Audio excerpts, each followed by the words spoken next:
G'day guys, Matty here from Borderland Explorers. Now today I'm going to be showing you just how easy it is to install the Direction Plus TR Plus throttle controller into the D-Max. Pretty much the same concept across all 4x4s, but today we'll be showing you on our car.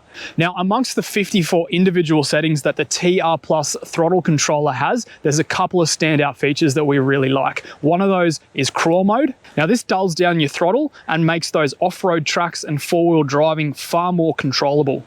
And the other one is beast mode, which gives you a super sharp throttle response, be it for overtaking or just for more acceleration when you need it. Now, installation, it's easy. We're set up camp here. You don't even have to be in the shed, and I'm going to do it at the campsite, and I'll show you how. So to make it nice and easy, the kit comes with a QR code. You just scan it with your phone, and that's going to bring up a PDF with the installation instructions for you that you can have handy while you're doing the install. Now, in the box, everything you need, you've got your throttle controller unit, and you've also got the wiring harness, which is vehicle specific. So first up, go down to your accelerator pedal. Just above it in the D-Max, there's a plug.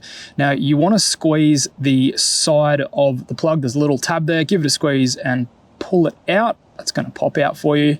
Then you want to grab the wiring harness that came with the throttle controller. One end there plugs into the wiring coming from under the dash, and then the other end of the controller wiring module plugs into the top of the accelerator pedal. So then you're going to be left with the cable, so you can run that up through the dash to wherever you would like to mount the throttle controller. Now, I've chosen to run it up under the dash mat and put it on the side of the screen here. So give it a bit of a clean where you're going to mount it with some isopropyl alcohol and stick it down in the place where you want it.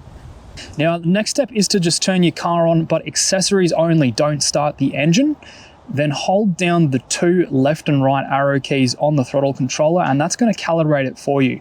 Whilst it's calibrating, you'll see the countdown. You want to push your foot down onto the accelerator pedal for 1 to 2 seconds and release it, and then you should get a succeed message. And that's it. Then you've got your throttle controller ready to go, get out on the tracks.